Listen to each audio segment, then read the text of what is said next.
안녕하십니까. 암호화폐 정보를 전달해 드리는 닥터 비트맨입니다.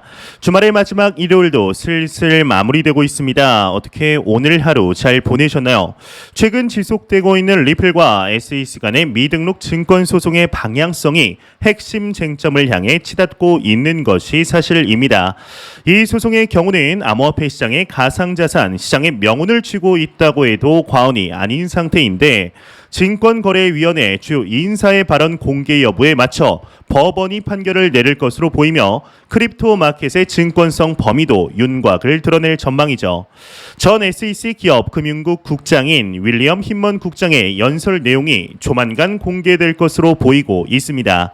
이는 리플 소송을 맡고 있는 사라 넷번 판사가 SEC에 이메일을 공개하라라는 명령에 SEC가 제기한 항소의 결과인데, 리플 커뮤니티의 변호사 제레미 호건 변호사의 경우는 최근 자신의 트위터를 통해 오는 10일까지 관련 판결이 나올 것으로 예상하고 있는 중입니다. 다만 원고인 미 SEC가 계속 소송을 지연시켜 판결이 늦어질 가능성도 배제할 수 없는 상황인데요. XRP 개발사인 리플사와 SEC의 소송은 지난 2020년 12월부터 시작을 하였습니다. SEC는 리플사의 자체 코인인 미등록 증권으로 이제 판단을 하게 되었습니다. 이제 리플사가 증권 신고서를 제출하지 않고 총 13억 달러, 하나 약 1조 4천억 원에 달하는 XRP를 유통시켰다며 현행법 위반을 이유로 소송을 제기하였는데요. 미국 대법원의 하위 테스트에 따르면 첫 번째로는 지금 투자가 이루어졌는지, 두 번째로는 그 자금이 공동사업에 투자가 되는지, 세 번째로는 투자에 따른 이익을 기대할 수 있는지, 마지막 네 번째로는 그 이익이 타인의 노력으로, 즉 제3자의 노력으로 발생되는지에 따라 증권인지 아닌지를 판단하게 됩니다. 현재 양측은 이 중 제3자의 노력으로 수익이 발생을 하는지를 두고 법적 공방을 벌이고 있는 상태인데요. 리플사의 경우는 XRP가 탈중앙화되어 있어 증권이 아닌 상품이라고 반박을 하고 있죠. 이 같은 주장의 근거가 바로 윌리엄 힘먼의 연설 내용이 담긴 이메일인데, 힘먼은 지난 2018년 이더리움이 탈중앙화 구조를 바탕으로 거래되어 증권에 해당하지 않는다고 주장을 하였습니다. 여기 사진을 보시면 알겠지만 대한민국의 기사에서도 2018년 당시 버젓이 나와 있는 상태이죠. 이번 판결은 각국 금융당국이 증권성 범위를 가늠하는데 적지 않은 영향을 미칠 전망인데요. 대한민국의 금융위원회에서는 리플사와 SEC의 소송 결과에 따라 우리나라 가상자산 정책도 지금과 다르게 가져가야 할 수 있다고 말한 만큼 이번 소송에 상당히 많은 것이 달려 있다는 것을 알 수가 있었습니다. 이뿐만 아니라 얼마 전 SEC에서 9종의 코인에 관하여 증권이라는 결론을 내었었는데, 이에 따라 대한민국의 대표 거래소 업비트와 비썸 등 5개의 거래소의 경우는 이에 대해서 모니터링하며 증권성 여부를 검토하겠다고 밝힌 바 있었죠. 현재 일각에서는 SEC가 밥그릇 싸움을 하는 것이 아니냐는 지적을 내놓았는데, 증권성 범위가 넓어지면 SEC가 가상자산 관할권을 확보할 수 있다는 이유에서였습니다. 반면 이제 가상자산의 증권성 범위가 좁아지게 되면 CFTC의 관할이 확대되게 되는데요. 미 SEC의 위원장 게리 갠슬러의 경우는 지난달 CNBC와의 인터뷰에서 비트코인은 주요 가상자산 가운데 증권이 아닌 상품으로 불리울 수 있는 유일한 가상자산이라고 주장을 하기도 하였습니다. 이에 향후 상품선물거래위원회 CFTC가 비트코인 감독에 적극적인 역할을 할 것이라고 말하였는데, 업계는 힘먼의 연설 내용이 공개될 경우 소송이 리플사에게 유리하게 전개될 것으로 예상하고 있습니다. 힘먼의 증언이 공개가 된다면 리플사에게 유리하겠지만 법원이 행정 절차 영향을 분 부분은 삭제할 수도 있다고 결정한 것이 또 알려져 있죠. 즉 힘먼의 연설이 공개가 되게 된다면 어느 정도 공개가 되느냐에 따라 임팩트가 또한 갈릴 것으로 보이고 있는데요. 최근 SEC가 크립토 마켓에 보여준 모습들을 생각해 보게 되면 암호화폐 시장에 대해서 투자자 보호라는 명목하에 지켜주고 있는 듯 보이지만, 실상은 암호화폐 기업, 블록체인 기업들에게 꼬투리를 잡으며 소송을 거는 마치 깡패 같은 모습을 보여주고 있습니다. 이는 최근 이루어진 코인베이스 관련 SEC의 소송을 보면 충분히 알 수가 있는데요. 그저 내부자 거래로 시작이 된 이 소송이 갑자기 미등록 증권 판매 소송으로 바뀐 것을 보며 코인베이스 관계자뿐만 아니라 이를 지켜보던 암호화폐 관련 사업자들 또한 혀를 내두르게 되었습니다. 예, 현재 미 의회에서 또한 SEC가 아닌 CFTC로 힘이 실리고 있는 모습이죠. 암호화폐 시장의 우호적인 미국의 상원 의원이죠. 이 신시아 루미스 의원의 경우는 지난 6월 CFTC의 권한을 확대하는 가상자산 규제 법안을 내놓은 바 있습니다. 이는 대부분의 가상자산이 증권보다는 상품과 유사하다는 판단에서인데 전문가들은 가상자산이 상품으로 분류되어 CFTC 관할에 속하는 게 시장에 유리하다고 판단하고 있는 상태입니다. 현재 CFTC의 의장 로스틴 베넘 의장의 경우는 파이낸셜 타임즈와의 인터뷰에서 상품 자격을 갖춘 가상자산이 수천 개는 아니더라도 수십 개는 될 것이라며 CFTC가 가상자산을 규제하는 것은 우리에게는 자연스러운 일이라는 언급을 하였습니다. 이뿐만 아니라 현재 대체적으로 SEC보다는 CFTC로 무게가 기울어졌다는 것을 아는 것인지 암호화폐가 미국인들의 투자 포트폴리오의 일부가 되고 있다라는 이야기를 하며 크립토 마켓에 대한 권한을 가져오기 위해 부단히 노력 중에 있죠. 현재 일각에서는 국제 송금 프로젝트 리플이 메타버스 플랫폼으로 메타버스 플랫폼으로 역할이 확장되면서 탈중앙성이 부각될 것이라는 의견도 나오고 있는데요. 잘 나가다가 항상 꼭 이렇게 말이 한 번씩 꼬이죠. 네, 무튼 리플은 이제 은행들이 국제 송금에서 겪는 문제점을 해결하기 위해 만들어진 코인입니다.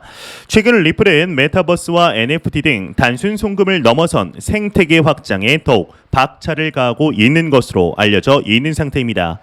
또한 SEC와 리플사 간의 소송 속에서 이게 승소나 패소가 아닌 합의로 끝날 가능성도 제기되고 있는데 리플의 소송이 SEC와 CFTC의 가상자산 관할권에 미치는 영향에 대해서 소송의 결과에 따라 달라질 것을 우리는 예상할 수가 있겠죠. XRP가 상품이냐 증권이냐는 크립토 마켓 전체를 통틀어서 손에 꼽을 정도로 중요한 화두인 것을 알 수가 있겠는데 여러분들 아마 유튜브를 보시다 보면 XRP가 $10,000로 설계가 되어 있다라는 이야기 한 번쯤 들어보셨으리라 생각이 듭니다. 저도 몇 년 전에 다룬 적이 있는 내용인데 1XRP당 $10,000라 이게 생각만 해도 참 기분이 좋은 상황이죠. 하지만 많은 투자자분들이 생각을 하실 것입니다. 아니 XRP $10,000는 무슨 일단 $10 이것도 크다 일단 $1나 가자라고 말씀하시는 분들이 계시리라 생각이 듭니다. 이게 또 충분히 이해가 안 가는 것도 아니죠. 리또속 소리를 그만 듣고 싶은데 이게 참 뭐하는 건가 싶으실 수 있습니다. 일단 XRP가 $10,000에 도달한다는 근거를 아주 간략하게 요약을 하자면 리플사의 공동 창업자이죠. 아서 브리토가 이야기를 한 문장에서 시작을 합니다. XRP는 75억 명의 사람들을 수용할 수 있도록 확장 가능해야 한다라는 문장에서부터 시작을 하게 되는데요.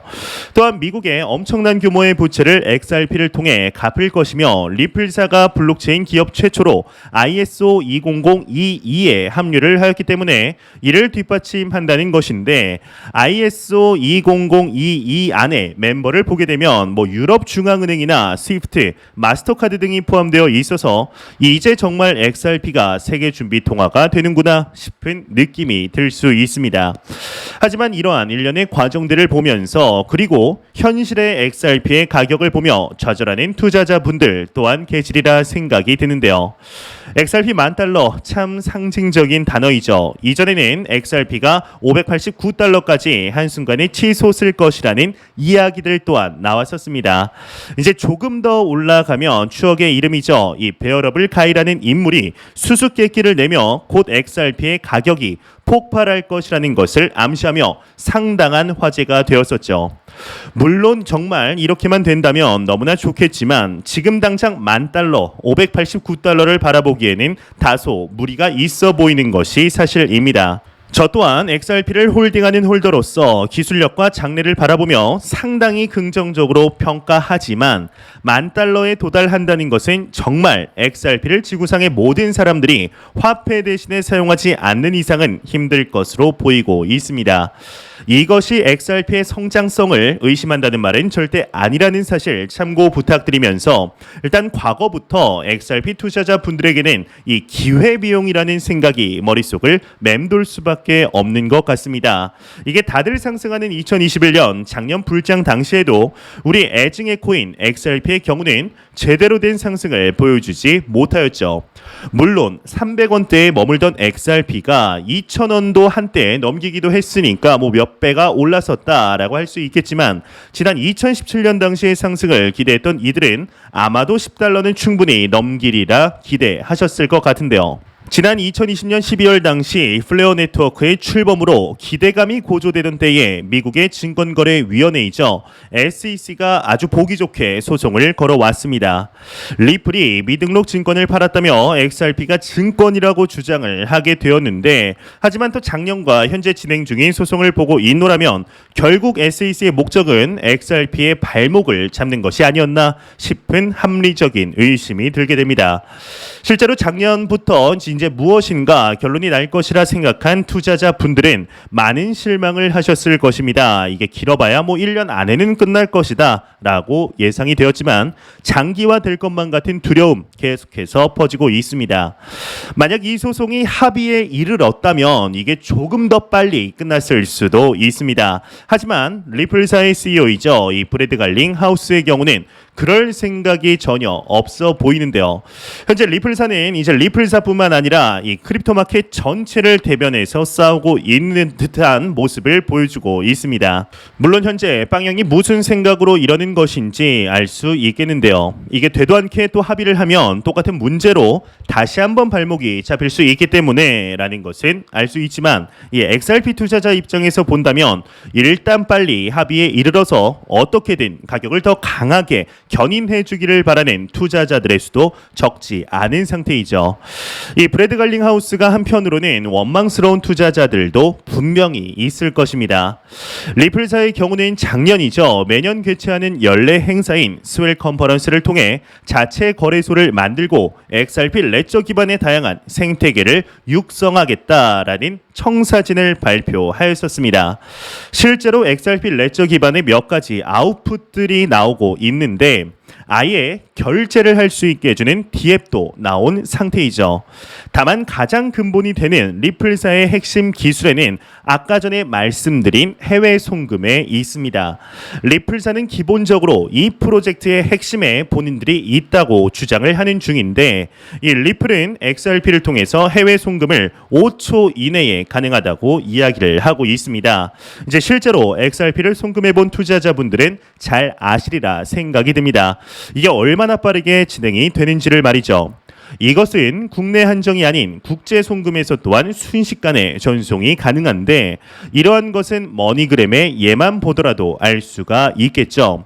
SEC의 소송 전 이제 리플의 주요 결제 솔루션인 ODL을 통한 국제 송금 면에서 상당한 이점을 본 이후 소송이 제기되자 혹시나 본인들에게 불똥이 튀지는 않을까 바로 리플사를 손절하였지만 이미 암호화폐를 통한 솔루션의 이점을 맛보았기 때문에 XRP 형제 코인이라고 불리는 스텔라 루멘과 파트너십을 다시 맺은 것을 본다면 기존 전통 금융과 비교하였을 때 이점이 얼마나 있었는가를 짐작해 볼 수 있지 않을까 싶습니다. 만약 이러한 리플의 솔루션에 달러 등 기존의 화폐를 전송할 수 있는 시스템이 갖추어진다면 수수료와 속도, 보안 모드를 잡을 수 있게 될 텐데요. 앞서 말씀드렸다시피 해외 송금에 XRP가 쓰이기 위해서는 ODL 솔루션이 필수적으로 필요하게 됩니다. 은행 간 송금할 때 그 내부에서는 ODL을 통해 XRP가 오갈 수 있게 되는 것인데 리플의 지난 3분기 보고서를 보게 되면 현재 SEC와의 소송에도 불구하고 ODL을 통한 수익이 급증한 것을 확인할 수가 있습니다. 이는 실제로 이용이 되고 있으며 이미 수익을 내고 있는 기업이 되었다는 것이죠. 이게 더 이상 뜬구름 잡는 프로젝트가 아니라는 뜻인데요. 수익을 계속해서 내고 있고 계속해서 글로벌 은행 등과의 협업을 늘려가고 있는 중입니다. 리플처럼 기존의 금융권과 적극적으로 파트너십을 맺고 있는 블록체인 기업은 아마 거의 없지 않을까 싶은데요. XRP를 사용하는 이 ODL 솔루션의 경우는 또한 서비스 규모의 경우 지난 2021년 3분기 이후 현재까지 무려 30배 이상 증가를 하였으며 본인들이 그렇게 홍보하던 CBDC 브릿지 통화로서의 준비 단계 또한 조금씩 실질적인 결과를 내고 있는 중입니다.